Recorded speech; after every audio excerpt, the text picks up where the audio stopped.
We were loud, we were coarse, and we were strange. Let's do it. I'm milling about with Ahmet Zappa, and he is the producer of the film Zappa. Hi, Ahmet. Hi, how are you? I'm really good. I watched this film this afternoon, and it kind of gave me chills. I don't want to be a Debbie Downer, but my birthday is on December 4th. I see. I understand. Yeah, it's a day that when it rolls around, I typically go to my father's grave and I bring him a double espresso. I used to bring him cigarettes, but I'm like, someone else is just picking this up, and also I don't think people should smoke. But yeah, it's definitely a day where every time it rolls around, I get pretty bummed out. But congratulations on your birthday. I'm excited for you because this year is probably a big one. You're going to be 21 and you'll be able to have your first cocktail, right? I love you. I love you. Well, it will be now a day of remembrance for me as well, for Frank, absolutely. Well, that's nice. Yeah, yeah. So why did you choose Alex Winter? And for those of you who do not know who Alex is, he is the Bill of Bill and Ted. So why Alex? Well, I've known Alex for a long time. I think we met probably in Hollywood after Lost Boys. We stayed in touch, and then years later, actually, he called me up and he said, "How come there hasn't been an official doc on your dad?"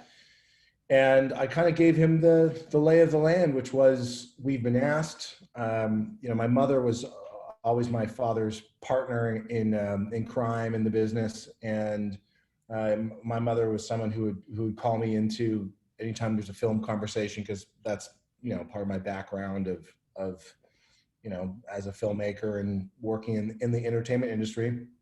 And I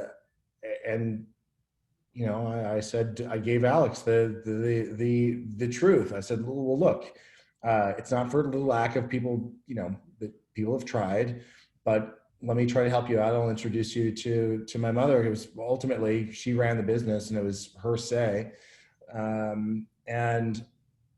We made the time, we went up to the house, they got to know each other, and a really beautiful friendship was started. And I can't underline this or stress this enough, that the access to the media, the vault, with our father, my father's the history of his work, no one had access to that. I mean, we're very protective and secretive about people going in there and the access, and there's no one that was ever going to get that. And I think I was surprised as much as Alex was, in a good way. I believed in Alex as a filmmaker. I wouldn't have suggested him, to even have the meeting if I didn't think that he would be an incredible person to do it. But ultimately it was Gail who had to make that decision, and Alex really struck a nerve with my mother, and I think the proof is in the pudding with the film. I think my mother had every intention. I knew that she was sick, Alex didn't, and she had every intention of beating her cancer. But I can honestly tell you, without a shadow of a doubt, that this movie would make her so happy. And the inspiration to have someone like Alex, who really wanted to make a movie about Frank and tell his story, and in the way that Alex wanted to tell it, that was also really infectious. And so, well, let's talk about Mom for a minute, because she certainly did not hold back, Amit. She was very candid, especially about Frank's infidelity. So as his son, and you're listening to this, what goes through your head? So I don't like it. No. I mean, I learned about, I was really naive, to be totally honest. Growing up through it, I had, I'd see my mother and father, I could hear, I never really saw it. they were pretty great about their choices as parents. I know that now as a father, you know, where they were private about things that might affect us as kids. And sure, there might be times that bled over, but to kind of answer your question in greater detail, I think that there was issues that maybe I blocked out, and then when while on my mother's deathbed, you know, when she was in hospice, people would come and visit, and I felt like, you know what, I'm going to be brave enough to kind of ask an uncomfortable question. I remember talking to Scott Tunis, who came to the house, and I was like, all right, Scott, so like how many times did maybe Frank, you know, cheat on Gail, you know? And I was like, was it like 4 times? Like four or 5 times? I genuinely thought that, right? I thought, like, in my naive thinking, and he looked at me like, you're joking, right? And I was like, no. Was it like 6? You know what I mean? Like, so I just think that it's no way that I could have had a relationship. I don't have that capacity in you know, in my marriage, but I guess it was something that my mother and father made work. I believe that there's a lot of hurt associated with that on my mom's side. I think that kind of comes through. I think you can feel that. I think Pamela talks about it a little bit, and but the point was, I think we wanted, Gail and our job was to support Alex to tell the story that he wanted to tell, Right. and to empower him. Like, look, man, you have final cut. You just tell an honest story. So we collectively, and I felt that way about Alex, but really it was about bridging that for Gail to feel comfortable, and she did. And here we have this movie, which I think is a great representation of the man who was my father, and his principles and how he grew up. You know, it's warts and all. It's, you know. Yeah. What was so cool about your dad is how political everything was cool about your dad. But So. he, and that bit where he says, you know, I'm running for president. I am in the process to see if it's possible for me to run for president in the United States. We hear rock stars today, I'm not going to mention names, as you know, that say, I want to run for president. But how do you think he would have felt about the current political climate? Well, I think, well, first of all, at that moment in time, he was asked earlier to, I think it was something that he thought about, because earlier on in the movie, you can hear him, I think someone asks in an interview, would he run for president? And his answer, you know, watch the movie, you can hear it. It's just, he had to think about it, right? So his answer is he's weighing it in his consciousness. And then to kind of get to this later on in life, I don't think that he liked what he was seeing in the world. So if he didn't get sick, I genuinely think that he would have seriously tried to run. And, you know, I think if you look at a scenario where, you know, Donald Trump, who's, you know, I think people thought of him as a reality star before he was a president. I think you probably could have had a musician like my father in the White House. I mean, I think that's, you know, he would have, he was, I know that he was taking that very seriously, and it wasn't something for a, you know, publicity stunt, because my father never did anything like that. So, you know, there were many times where there were moments where he was like, okay, we are leaving the United States because you know, he just couldn't deal, you know, Back then, back then. Wow. Oh yeah. Wow. But he was really serious about that. I mean, I remember anecdotally, this is, you know, for those of you who might care about this interview, I mean, Everybody cares. I think people care, but I mean, you know, who knows? Um, I was left at Larry Flint's house because Larry and my father were having a conversation. I think Larry asked Frank to be his VP at one point. I think we still have like bumper stickers somewhere they had made. And that was pretty fascinating to be a fly on the wall and hear them talk politics. And, you know, I really, to go to someone's house in Bel Air, Larry's house at the time, and as you drive in and all around the perimeter of the house, you have people with M16s and, you know, and he was sleeping in a vault. Yeah. And I just remember eating lots of pizza and Chinese food one day and becoming friends with Althea's, I think, nephew, this kid, Damien. Damien, if you're around, you know, we should get back in touch. I miss All you, right. bro. So I just remember there was the kid my age, and I wound up staying there for like a week or longer. Like my parents left me at Larry's house. That was pretty fun, actually. You know. And you weren't the wiser. You're like, who's Larry Flint? I think Larry is an unsung hero too. I mean, he definitely puts his money where his mouth is, and whether you you know, share his political views, I do like the.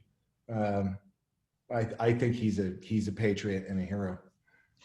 There are some really wonderful moments, Ahmet, of you and your brothers, you and your sister and brothers, some home movies.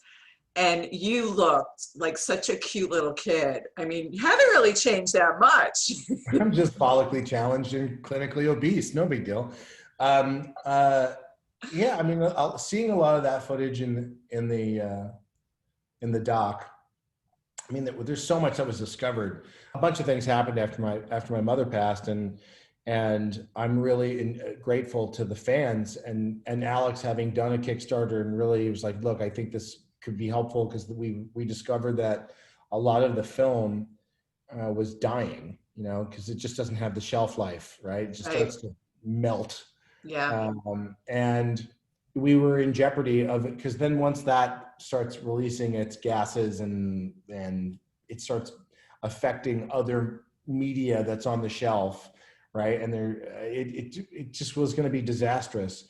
And so there's so much goodwill that was generated, and the gratitude that I have for the fans because they stepped up in supporting the doc. They also preserved so much media stuff that didn't make it into the film. It's been a long journey, and Alex and team, you know, a real labor of love to get to this moment. I'm happy. I'm so glad that we have a phenomenal partner with Magnolia. And that people will finally be able to see the movie. Yeah, there's a moment where we see your father's final concert, and there are dancers there, and he looks like he's in heaven, like really enjoying it. And I'm thinking to myself, how come there was never a Frank Zappa Broadway musical? Or maybe there was. Well, he wrote a couple, you know. Oh, he did. Yeah, Joe's Garage. He is I want to, you know, people like that record. He wrote that as a musical. Thingfish. He wrote that as a musical. I even have. I've you know, through the process now of just getting organized after my mother passed away, a lot of that had to, you know, my mother could look at a stack of papers and be like, somewhere in there is the thing I need, but I did, you know, that's like gone with her. So everything had to be gone through, and to be contextualized, and so that was its own task. But through that process, we found this thing called Christmas in New Jersey that my father wrote, which another musical, and parts of that have shown up in other pieces of his work, but to see the original kind of thought process of Christmas in New Jersey is pretty funny. But we find things all the time, actually. He just was really prolific. He wrote sci-fi movies and, you know, things like that you know, I fantasize, maybe this would be like a graphic novel, you know, like just visualizing this, you know, would be pretty funny. So, you know, there's little things that I hope to get to, but there's a lot of things on our plate as it Oh, I pertains bet. to And that. as a co-trustee of the estate, I'm sure you get wacky things that people wanted to do with his likeness. Yeah, I mean, I try to say this, I'm a fan, I was not a part of the family business. Uh, if there was crossover or if I had an expertise in something, my mother would, bring me into it, just because she knew she could trust me to do what's right for the family or for the project. So, and intentionally, I mean, I left when I was 18, 19, and went off on my own, and just had my own career. So I had no real intention of, you never think about the family business, because my mother loved it, super creative, and that was part of her life. So that all changed. You wake up one day and you got to make heads or tails of things. And so, I mean, my approach when people reach out, I just view, even if, like you were saying, not my words, but you can get strange requests, but for the most part, everyone's like, if you're coming at it and you're a fan, there's someone who has a passion to do something with my father. So then that's that's a warm feeling, actually, when someone hasn't the same interest in your dad, and you might not know them. It's always a good conversation starter in that way. So I enjoy it. I feel like it's a great way to get to know my father more, because it was not ever my focus. So there's been a lot of, it's emotional. You have all these ups and downs. So the journey with the film, I've seen footage that will someday see the light of day, and but a lot of it is stuff that can make you weep, or laugh out loud. It's hysterical, or it's a mixed bag. What's the sci-fi movie about that you found that you want to? Oh, he talks about it in some of his songs. I think that, there's early on in his career, there's a couple iterations of things that have morphed into stuff that people would be aware of. But when my dad had his Studio Z out in the desert, he was working on the sets and stuff with Captain Beefheart, and talking about the Queen of Outer Space, and I forget. There's certain things that are titled different, different titles. So I don't remember off the top of my head, but there's a few different versions of stories that he's written. And also, I'm not answering you because someday someone will see it and it needs to be a surprise. Oh, we need to be surprised. Got it. Mm-hmm. So, Amit, what do you hope that people see of your father's legacy after they watch the sock? And also, do you think it's a legacy that he would have wanted? I hope that people come away seeing someone who is really unique in that he had a singular vision. He's like the raddest artist of all time to me. He's someone who memorized the encyclopedia. As I'm doing this interview, I say and and I'm trying to think about how to properly answer something. My father was so present. You're never going to get an or a like out of him. He's just singularly focused. And it's like a superpower. It's effortless for him. And, it was all about the work. And then later on in his life, I think it was all about allowing people to, creating a way for people to behave like him, that there wasn't governments getting involved in telling an artist that they can't express themselves, Oh, I know that whole censoring bit was wild.